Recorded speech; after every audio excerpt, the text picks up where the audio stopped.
আসসালামু আলাইকুম সবাইকে। আজকে আমরা এই ভিডিওর মধ্যে সিকিউ প্রশ্ন উত্তর করার এ টু জেড টেকনিক নিয়ে কথা বলবো। যারা আমরা স্কুলের আছি, হতে পারি ক্লাস 6, 7, 8, 9, 10 অথবা পরীক্ষা দিব এসএসসি, যেই হও না কেন, সিকিউ প্রশ্ন উত্তর করার একটা সুন্দর ধারা, উপায় কীরকমভাবে করতে হবে এবং টাইমটাও। আমি এর আগে অলরেডি একটা ভিডিও দিয়েছিলাম যে সময়ের আগে সিকিউ উত্তর করার টেকনিক, ওখানে মেইনলি আমি টাইম ম্যানেজমেন্টের উপরে সম্পূর্ণ ফোকাস দিয়েছিলাম। বাট এই ভিডিওটার উপরে আমি সিকিউ প্রায়োরিটি থেকে শুরু করে একটা সিকিউকে কীভাবে সাজিয়ে লিখলে সেখান থেকে 8 থেকে 10 মার্ক ইজিলি গ্র্যাব করা যায় বা ফুল মার্ক নিয়ে আসা যায় সেটা রিলেটেডই কথাবার্তা বলবো। এটা বিশেষ করে আমাদের যে সকল পরীক্ষার ক্ষেত্রে সিকিউ লিখতে হয় 4টা করে, যেমন ধরো ম্যাথ আর হায়ার ম্যাথ বাদে অন্য যে সকল পরীক্ষার ক্ষেত্রে 4টা করে সিকিউ লিখতে হয় সেটার জন্য বেশি অ্যাপ্লিকেবল, এবং ওই ম্যাথ হায়ার ম্যাথের ক্ষেত্রে অ্যাপ্লিকেবল, বাট সেখানে টাইম নলেজটা একটু আলাদা হয়ে যাবে, সেখানে কথাবার্তাগুলো একটু আলাদা হবে। সো চলো তাহলে আর কথা না বাড়িয়ে আমরা শুরু করি। প্রথমে আমরা একটা স্পেসিফিক কন্টেন্ট সম্পর্কে আলোচনা করব যে ভাইয়া আমাদের আসলে যদি দেখা যায় যে 11টা মতন ধরো রেগুলার যে সাবজেক্টগুলো, সাপোজ বাংলা, বিজিএস, ইসলাম শিক্ষা, এই টাইপের যে সাবজেক্টগুলো, হ্যাঁ, যেগুলো আমাদের সায়েন্সের না, সায়েন্সের সাবজেক্টের ক্ষেত্রে তো পাঁচটা উত্তর করতে হয়, বাট যেগুলোতে আমার 7টা করে উত্তর করতে হয় 11টার ভিতরে, হ্যাঁ, ওই সকল সাবজেক্টের ভিতরে দেখা যায় যদি আমরা একের অধিক সিকিউ আমাদের কমন আসে। ধরে নাও আমাদের কয়টা সিকিউ কমন আসছে, 11টার ভিতরে 8টা বা 10টা সিকিউ কমন নিয়ে আসা খুব বেশি কঠিন কাজ না ভাইয়া। মোটামুটি একটু অ্যাভারেজ লেভেলের পড়াশোনা যদি তুমি এসএসসি লাইফ থেকে করতে থাকো অথবা বছরের শুরুর দিক থেকে করতে থাকো, তাহলে তুমি বার্ষিক পরীক্ষার ক্ষেত্রে ইজিলি দেখা যায় যে মানে একের অধিক, অর্থাৎ 7টা তো তোমার মেইন টার্গেট লিখতেই হবে, তুমি 10টা মতন সিকিউ ইজিলি কমন পেয়ে গেছো। সো 10টা সিকিউ যে কমন পেয়ে গেছো, আমরা প্রথমে ওই নিয়ে আলোচনা করবো যে কোন ধরনের সিকিউটা আমরা উত্তর করবো। সব সিকিউ কি উত্তর করে দিব? যেইটা বেশি ভালো পারি ভাইয়া সেইটা উত্তর করবো। কাইন্ড অফ সঠিক, একেবারেই ভুল না, বাট স্টিল আমি বলবো যে একটু থামো, যেটা বেশি ভালো পারো সেটার চাইতে যেটাতে বেশি ভালো মার্ক আসবে সেটা উত্তর করাটা জরুরি, ঠিক আছে? সো এই যে দেখে নাও, এটা হচ্ছে সিকিউয়ে মার্ক নিয়ে আসার একটা সিম্পল চার্ট বলতে কোন ধরনের সিকিউতে এখানে প্রায়োরিটি দিয়ে লেখা আছে, এই যে নিচের টাইপের যে সিকিউগুলো আছে এই সিকিউগুলোতে সব থেকে কম মার্ক আসে, যত তুমি ভালো লেখো, যত টাইপ করে লিখে ফেলো, রিয়েলি। বাট এই যে এই টাইপের সিকিউগুলোতে শুরু থেকে যত উপর নিচের দিকে টানবা সিকিউর মার্কটা কমবে, উপরের দিকে সিকিউতে সব থেকে বেশি মার্ক আসে। চলো আমরা সেটা নিয়ে একটু আলোচনা করে দেখি। ধরো একাধিক বা 7-এর বেশি সিকিউ কমন চলে আসছে, এখন তুমি সিকিউ পিক করবা কেমনে? আমি খুব সিম্পল টেকনিক বলে দিই। ম্যাথ কন্ডাক্টেড যে সিকিউগুলো সেগুলো তোমার ফার্স্ট প্রায়োরিটি থাকবে, অবশ্যই ম্যাথ পারলে। ম্যাথ পারো না তুমি ওই সিকিউ করতে গেছো, না না না না না দিয়ে আবার মানে গার্জেন দিয়ে আমাকে মাইর খাওয়ায় না, হ্যাঁ, ওরকম কিছু না, কিন্তু অবশ্যই ম্যাথটা তুমি পারো দিয়ে যদি ওই সিকিউটা হয়। ধরো বিজিএস এর কথা, বাংলাদেশের বিশ্ব পরিচয়ের কথা যদি জিডিপি, তারপরে হচ্ছে গ্রস ডোমেস্টিক ইনকাম, এই সকল জিনিসপত্র, কিছু ইন্ডেক্স, তারপরে দ্রাঘিমাংশ, অক্ষরেখা, এই সকল জিনিসপত্রের কিছু বিষয় আসে না যেগুলো তো ম্যাথমেটিক্যাল জিনিসপত্র থাকে, এই সময়টা আমাদের অমুক জায়গাতে কত সময় দেখাবে, এই সকল রিলেটেড ওই ম্যাথগুলো যদি আমরা পারি তাহলে ওই ম্যাথ রিলেটেড সিকিউটা হচ্ছে আমার ফার্স্ট প্রায়োরিটি। ম্যাথের উত্তর ঠিক হলে ওখানে তোমার মার্ক করার একটা উপায় নাই, ক্লিয়ার জিনিসটা? এবং বায়োলজি থেকে শুরু করে যদি আমরা সেটা চিন্তা করি তাহলে ওই যে বিএমআই, বিএমডব্লিউ এইসব কিছু নির্ণয় করার উপায় আছে না ভাই? বিএমডব্লিউ হবে কেন, কি যে বলি, যাই হোক, বিএমআর নির্ণয় করার উপায়, তারপরে বায়োলজি রিলেটেড আরো বিভিন্ন ম্যাথ, খাদ্য শিকলের চেইন, তারপরে হচ্ছে শক্তি কত পার্সেন্ট হ্রাস পাচ্ছে, এই সকল জিনিসপত্র, এডিপি নির্ণয়, এই যে এই জিনিসপত্রগুলো ম্যাথ কন্ডাক্টেড সিকিউ। বর্ণনামূলক জায়গার ভিতরেও কিন্তু ম্যাথ কন্ডাক্টেড সিকিউ থাকে এবং হয়, লিটারালি হবেই। আচ্ছা, সো ওই জায়গা থেকে আমরা অবশ্যই ট্রাই করবো যে যদি আমরা পারি তাহলে, আমার কথা বুঝতে পারছো না? ম্যাথ কন্ডাক্টেড সিকিউ আমার ফার্স্ট প্রায়োরিটি থাকবে, ম্যাথটা পারলে। আর যেহেতু আমার ফিজিক্স, কেমিস্ট্রি, ম্যাথ, এগুলোতে তো ম্যাথ থাকবেই ভাই, এটা তো তুমি বলো না বলো, এগুলোতে তো ম্যাথ থাকবে, ওগুলো তো ম্যাথ পারাই লাগবে, তাহলে ওগুলো নিয়ে আমার প্যারা নেই, ওগুলো নিয়ে আমার কথাও না। এরপরে চলে আসো, এটা আমার বায়োলজির জন্য সব থেকে বেশি অ্যাপ্লিকেবল, বাট স্টিল সব কিছুর জন্য এটা আমার অ্যাপ্লিকেবল, সেটা হলো ফিগার রিলেটেড সিকিউ বা ফিগারেটিভ সিকিউ। তোমাকে যখন আমি সিকিউ লেখার টেকনিক হিসেবে বলবো যে কিভাবে উত্তর করবা, সেখানে আমি বলবো যে বিগ ফিগারেটিভ হওয়ার ট্রাই করো। একটা জিনিস বলে লিখে যতটা বেশি ভালো প্রকাশ করা যায় তার থেকে বেশি ফিগার দিয়ে বা চিত্র দিয়ে যদি তুমি বোঝাতে পারো তাহলে এটা মাচ মোর অ্যাকসেপ্টেবল। এক্স্যাক্টলি, বুঝছো? এবং এটাতে তোমার টিচারের মানে তোমার খাতার উপরে আলাদা একটা ইমপ্রেশন ক্রিয়েট হবে, এবং বাকি অন্যান্য জায়গাতে যদি তার কোথাও মনে হয় যে একটু এই জায়গার ভিতরে হয়তো বা কম হয়ে গেছে, সেটা ইনশাল্লাহ উনি ফিল আপ করে দিবে। লিটারালি এটা আমাদের অ্যাজ এ টিচার হিসেবে আমাদেরই মনে হয় যেরকমটা করা যায়, কজ দ্য গাই মানে যে উত্তর করতেছে ইজ রিয়েলি ইন্ডাস্ট্রিয়াল, সে পরিশ্রমী, আসলে সে করতে পারতেছে, তার প্রেজেন্টেশনের ধারণা আছে, সবকিছু তার ভিতরে আছে, সো তাকে একটু হেল্প করা যায় এমন একটা চিন্তা থাকে। সো যেখানে আমার দেখতে পাবো যে এই জিনিসটাতে একটা ফিগার ড্র করার মতন ওয়ে আছে, সাপোজ আমাদের মানে মাটিতে কত অংশ কোন জিনিসটা পাওয়া যায়, এই যে আমরা যে ওই যে পরিমাণটা লিখে দেওয়ার পরে, রসায়নের ক্ষেত্রে বলতেছি, ওই যে আমাদের যেটা খনিজ সম্পদ ধাতু, হ্যাঁ, ওই ধাতু অধাতুর অংশটার ভিতরে কোন অংশ কতটুকু পাওয়া যায়, এটা আমরা চাইলে পাই চার্ট দিয়ে দেখাতে পারি না ভাইয়া? দেখাতে পারি, এটা সুন্দর করে এরকম ভাবে দেখাই দিলাম। বিলিভ মি, এটা তো তোমার খাতার উপরে আলাদা একটা ইমপ্রেশনই চলে আসবে টিচারের, রিয়েলি। সো আমি বলতেছি না যে যেখানে ছবি নাই সেখানেও জোর করে তুমি ছবি দিবা। মোহাম্মদ আলী জিন্না ভাষণ দিচ্ছেন যে Urdu and Urdu will be the মানে আমাদের একমাত্র রাষ্ট্রভাষা, এরকম হবে, ওইটার ছবি দেওয়ার দরকার নেই, ওটা আলোচনা নিয়ে আলোচনা করতেছো তুমি, ওইটা ডিসক্রিপটিভ একটা হচ্ছে তোমার মানে ডিসক্রাইব করেই তোমাকে লিখতে হবে এরকম একটা ধরনের সিকিউ। ওই সিকিউয়ে ধরো তুমি হচ্ছে যে মোহাম্মদ আলী জিন্নাকে আগা ট্রাই করতেছো না, ওইটা আমি বুঝাইতেছি না বা ওটা আমি বলতেছিও না, তোমরা তো বুঝছো, তোমরা বড় হইছো। সো আমরা যে জিনিসটা বলতে চাচ্ছি সেটা হচ্ছে ফিগার রিলেটেড যে সিকিউগুলো, যেগুলোতে দেখা যাচ্ছে যে ফিগার দেওয়া যায়, চাচ্ছেই এক্স্যাক্টলি এমন না, যেটাতে চাচ্ছে সেটা তো কোনো কথাই নাই, সেটা তো অবশ্যই, বাট যেটাতে স্টিল তুমি দেখতে পাচ্ছ যে হ্যাঁ দেওয়া যায়, সেই জায়গাগুলোতে অবশ্যই ওই সিকিউটা তোমার প্রায়োরিটিতে রাখবা। এরপরে চলে আসো স্পেসিফিক পার্থক্য বা তুলনা রিলেটেড যে সিকিউটা, পার্থক্য বা তুলনা রিলেটেড সিকিউটাতে লেখার জিনিস কম হয় ভাই, বিলিভ মি, খুবই কম হয়। মানে ডিসক্রিপটিভ বা হচ্ছে মানে যেটা বর্ণনামূলক সিকিউগুলোতে মেলা লেখা লাগে ভাই, অনেক অনেক অনেক অনেক লিখে দেখবা তোমার মার্ক আসতেছে হচ্ছে 2 কম 4, মানে 4-এর ভিতরে 2 কম মানে 2, মানে 3-এর ভিতরে 2, এরকম টাইপের মার্ক আসতেছে। বাট তুমি যদি পার্থক্য বা তুলনা লেখো এখানে জিনিসটা কমে যায়, জিনিসটা কমে যায়, খুব সহজেই কি করা যায়, মার্ক কন্টেন্ট করা যায়। পার্থক্য বা তুলনা লেখার একটা সিম্পল টেকনিক বলে দিই ভাই, হ্যাঁ, এই যে মনে করে নাও এটা হচ্ছে তোমার খাতা, বুঝে নাও, ধরে নাও এটা তোমার খাতা, হ্যাঁ, এবং পার্থক্য বা তুলনা করার ক্ষেত্রে তুমি একটা টেবিল বা কলাম তো করবাই, কলামরো তো করবাই। আমরা সাধারণত কয়টা করি, 2 জনের ভিতরে নরমালি পার্থক্য করি না? সো 2 জনের ভিতরে পার্থক্য করলে আমরা কলাম করি 2টা, কলাম করি হচ্ছে 2টা, এই যে 2টা কলাম করে ফেললাম, বুঝছো? যে এখানে লিখলাম উমুককে, এখানে ধরো হচ্ছে আমাদের সিমপ্লেক্স, এখানে হচ্ছে আমাদের ডুপ্লেক্স, আইসিটির কথা বলতেছি। সো সিমপ্লেক্স উমুক, এটা এটা এটা এটা এটা বৈশিষ্ট্য, ডুপ্লেক্স উমুক উমুক উমুক উমুক বৈশিষ্ট্য। এটা খারাপ টেকনিক না, but it's a kind of আর কি মানে পুরাতন টেকনিক ভাই, এই টেকনিক এখন আর কি অতটা বেশি হয় না, বুঝছো?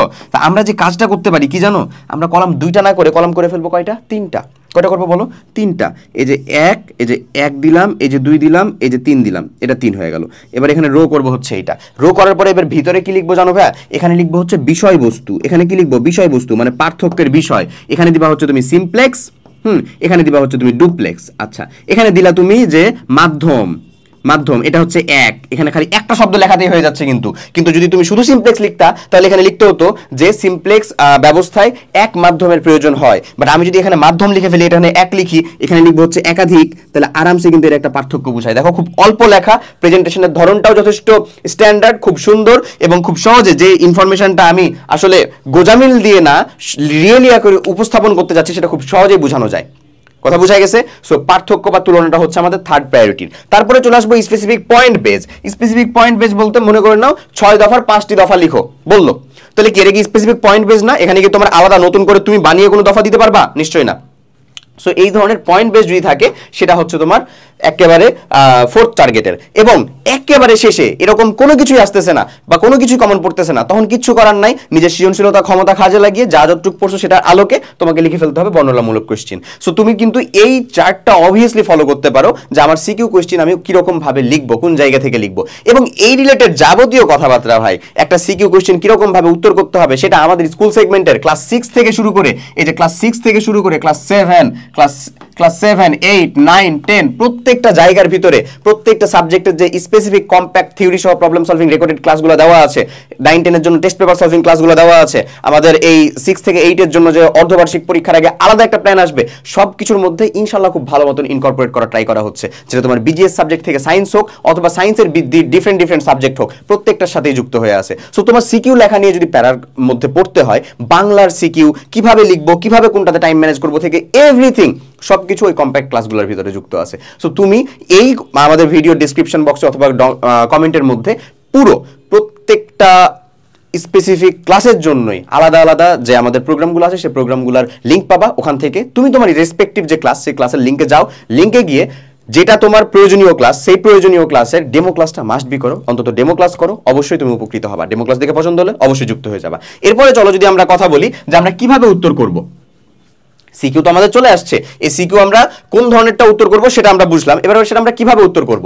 একটা সিকিউয়ে যেগুলো আমাদের ডেসক্রিপটিভ সিকিউ ধরো, মানে আমাদের যেটা সায়েন্সের সাবজেক্ট ম্যাথ এর হায়ার ম্যাথ বাদে যেগুলোতে আমার ক খ গ ঘ থাকে এবং যেগুলো আসলে জ্ঞানমূলক জিনিসটা কম, যেমন বাংলার কথা যদি আমি বলি ভাই, তাহলে বাংলার ভিতরে প্রায়োরিটিটা শুরুই হবে কোথা থেকে, এই যে 3 নাম্বার থেকে ভাই, লিটারেলি পার্থক্য স্পেসিফিক পয়েন্ট এটা। বাংলার ভিতরে ম্যাথ রিলেটেড জিনিসপত্র থাকে খুবই কম, থাকার চান্স নাই বললেই চলে। চিত্র বা ফিগার রিলেটেড জিনিসপত্র থাকে খুবই কম, থাকার চান্স নাই বললেই চলে। তাহলে এটা শুরুই হবে হচ্ছে এই প্রায়োরিটি এখান থেকে। এখন এই বাংলার মতন একটা সিকিউকে আমরা কিভাবে ক খ গ ঘতে কি লিখবো, কিভাবে লিখবো, টাইম কেমন দিব, সেই রিলেটেড কথাবার্তা বলে আমরা ভিডিওটা শেষ করি। চলো প্রথমত ক নাম্বারে যদি আমরা চিন্তা করি, ফার্স্ট অফ অল কয়ে আমাদের একটা জ্ঞানমূলক প্রশ্ন। এটা জাস্ট একটা শব্দ হলে, একটা শব্দ যদি সংজ্ঞা বা ডেফিনেশন না চায়, সংজ্ঞা যদি বা ডেফিনেশন না চায়, হ্যাঁ, তাহলে জাস্ট এটা হবে হচ্ছে এক শব্দ, এক শব্দ, এটাই লিখে রাখছি আমি এক শব্দ, এবং এটা লিখতে আমি সময় নিব যেহেতু আমি উত্তরটা পারি মাত্র 1 মিনিট। ওকে, খ নাম্বারে হবে হচ্ছে অনুধাবন। অনুধাবন জিনিসটা বোঝায় আসলে কি? অনুধাবন যে জিনিসটা মানে বোঝায়, এটা মানে বোঝায় হচ্ছে ভাই জ্ঞানের সাথে আলোচনা। এই আলোচনাটাকে সিদ্ধান্ত টানা যাবে না এখানে। আলোচনা বলতে এটা ব্যাক এন্ডে, পেছনের গল্প, হিস্ট্রি, এই জিনিসটা বোঝায় হচ্ছে এই যে অনুধাবন। ওকে, সো জ্ঞান আর অনুধাবন মিলে এটা আমি উত্তর করব মাত্র 3 টাইমে। এবং প্রথমে একটা জ্ঞানমূলক কথা এতটুকু পর্যন্ত লিখলাম, প্রথমে একটা লাইনের সাথে আরেকটা লাইন, তারপরে একটা স্পেস দিয়ে 3 লাইনের একটা অনুধাবন অংশ। এটা হয়ে গেল আমার খ নাম্বারের উত্তর। রিয়েলি এই জায়গাটুকু কমপ্লিট করতে পারলে তুমি ওখানে 2 তোমাকে আটকাতে পারবে না। যদি একেবারে উদ্দীপকের গুরুত্ব অপরিসীম গার্বেজ কিছু না লিখো, তাহলে এখান থেকে তুমি 2 মার্ক পাবাই, কোনো প্যারা নাই। এরপরে চলো যদি গ নাম্বার নিয়ে আমরা চিন্তা করি, তাহলে গয়ের ভিতরে আছে জ্ঞান, অনুধাবন এবং প্রয়োগ। জ্ঞান, অনুধাবন, প্রয়োগ, তিনটা মিলে হচ্ছে প্রয়োগমূলক একটা কোশ্চেন। এই প্রয়োগ মানে হচ্ছে ভাই আলোচনা বা সিদ্ধান্ত, মানে শেষে যে তোমাকে যে উদ্দীপকের সাথে তোমার যে রিলেভেন্ট গল্প বা প্রবন্ধ বা হচ্ছে কবিতা বা উপন্যাস, নাটক, যাই হোক না কেন, সেটার যে একটা তুলনা বা বৈসাদৃশ্য বা সাদৃশ্য দেখাতে বলেছে, ওই এক শব্দটার যে সাদৃশ্য, যে উমুক আর তুমুকের সাথে এরকম একটা দিকে সাদৃশ্য বা মিল পাওয়া যাচ্ছে, ওটা হচ্ছে তোমার জ্ঞান। কেন পাওয়া যাচ্ছে সেটা হচ্ছে তোমার অনুধাবন, এটা তোমার পেছনের দিকের কথা। প্রয়োগটা কি? প্রয়োগটা হচ্ছে তোমার যে মিলটা, সেই মিলটার সাথে উদ্দীপকের যে মিলটা, সেটাকে কাজে লাগানো। এবং লাস্টে যে একটা লাইন, সো এটা কমপ্লিট করতে হয়। যে জ্ঞানমূলক প্রথমে টানলা, তারপরে এই যে একটা প্যারা, এই যে একটা প্যারা, এই হচ্ছে তোমার প্রয়োগ কোশ্চেন লেখার উত্তর। 3টা প্যারা, হাইয়েস্ট কেউ 4টা প্যারাও দিতে পারে, বাট স্টিল ইটস রেলিভেন্ট। এবং এখানে কমপ্লিট করলে তোমার এখানে 3 মার্কের 1টা মার্ক কাটতে পারবে না, যেরকম ভাবে বললাম। জ্ঞান মানে কি? যে জায়গাটাতে স্পেসিফিক কমন, ধরে নাও একটা মানে এই যে ধরো একটা এই যে এই আন্দোলনের সাথে মুক্তিযুদ্ধ বা ভাষা আন্দোলনকে কথা বলা হচ্ছে। সো ধরো তুমি তখন যদি এরকম কথা বলো যে বললো যে এটার আর ওটার সাথে বৈসাদৃশ্যটা কোথায়, সো বৈসাদৃশ্য হচ্ছে যে এখানকার আন্দোলনের সূত্রপাতটা হয়েছিল একরকমের বা একটা ধরনের, এখানে হচ্ছে আসলে কিছুটা মানে ফেসিজম, এই সকল মানে স্বৈরাচার অথবা এই ধরনের কিছু একটা নীতি চলে আসছিল। বাট ওইখানে যেটা ছিল ওখানে ওই রকমই ছিল, বাট তার পটভূমিটা ছিল টোটালি ডিফারেন্ট। পটভূমিটা কেমন ছিল? ওখানে ধরো ছিল ভাষা আন্দোলন, ভাষার জন্য কেন্দ্র করে। এখানে তোমার ভাষা নিয়ে কিছু না, এখানে আমাদের মৌলিক অধিকার, আমাদের ন্যায্য দাবি, আমাদের নিজের যেটা ধরো প্রাপ্য, এই ন্যায্যতা, এটার উপর ডিপেন্ড করে। এই যে একটা স্পেসিফিক কথা না ভাই, এটাই জ্ঞানমূলক আকারে প্রথমে চলে যাবে, বুঝছো? তারপরের অংশটাতে যাবে যে কিভাবে তোমার মানে তোমার যে উদ্দীপক না, তোমার যে পড়া অংশ, ওই পড়া অংশের সাথে কিভাবে সেটা মিল বা অমিল আছে সেটা, আর তারপরে তোমার উদ্দীপকের সাথে কিভাবে মিল বা অমিল আছে সেটা। প্রথমে হচ্ছে পড়া অংশ, পরেরটা হচ্ছে উদ্দীপক। দেখো ইজিলি 3টা প্যারা হয়ে যায় না? সো আরামসে আমরা এমনি উত্তর করতে পারি। এবং ভেরি লাস্ট থিং, সেটা হচ্ছে আমাদের জ্ঞানমূলক কোয়েশ্চেন। এখন যদি বলো এটার পেজ কত হওয়া উচিত? 1 পেজ, 1 পাতা মানে 2টা পেজ হাইয়েস্ট, এর বেশি দরকারই নাই। গ নাম্বার লেখার, ঘ নাম্বারেও সেম, 1 পেজ মানে 1 পাতা, 1 পাতা থেকে আরেকটার হাফ, বুঝছো? 1 পাতা মানে 2টা পেজ, 2টা পৃষ্ঠা অপর উপর, তারপরেরটাতে পুরোটা হইতে পারে, হাফ হইতে পারে, 75% হতে পারে, ইচ্ছা। এতটুকু করলে এনাফ। ওকে, এরপরে চলে আসো এই ঘ নাম্বারে কি করতে হয়? একটা জ্ঞানমূলক টানতে হয়। ধরো যে উমুক একটা উক্তি টেনে দিয়েছে, হ্যাঁ, যে উক্তিটা টেনে দিল যে বরাবরই দেখা গেছে বা বরাবরই দেখা গেছে না, justice injustice anywhere is a threat to justice everywhere. ধর এরকম একটা কথা বলে দিল যে কোনো কোথাও যদি অন্যায় হয়, সেটা হচ্ছে অন্যান্য সকল জায়গায় ন্যায় হওয়ার জন্য একটা থ্রেট বা হুমকি। সত্য কথা, ঠিক আছে?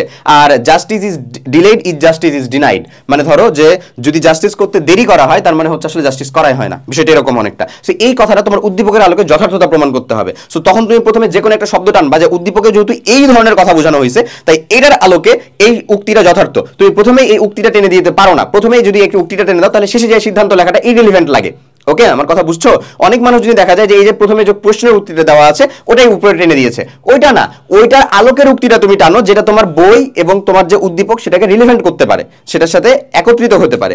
ওই যে জিনিসটা বা ওই যে একটা শব্দ, যে এই দিকটা দিয়ে চিন্তা করতে গেলে কোন দিকটা দিয়ে, যেমন ধরো যে যেই মানে যে পটভূমিটা দেখানো হয়েছে বলতে পারো, বা যেই মূল কথাটা বলতে বোঝানো হয়েছে যে অন্যায়কারী কখনোই হচ্ছে রেহাই পায় না, বা যারা হচ্ছে জুলুম করে, বান্দার উপর জুলুম করা মানুষ বা বান্দার উপর জুলুম করা কোনো এন্টিটি বা অস্তিত্ব আসলে কখনো টিকে থাকতে পারে না, সেটার উপর নির্ভর করে বলা যায় যে উদ্দীপক এবং আমার প্রশ্ন বা উদ্দীপক এবং আমার পাঠ্য বইয়ের অংশটা যথার্থ।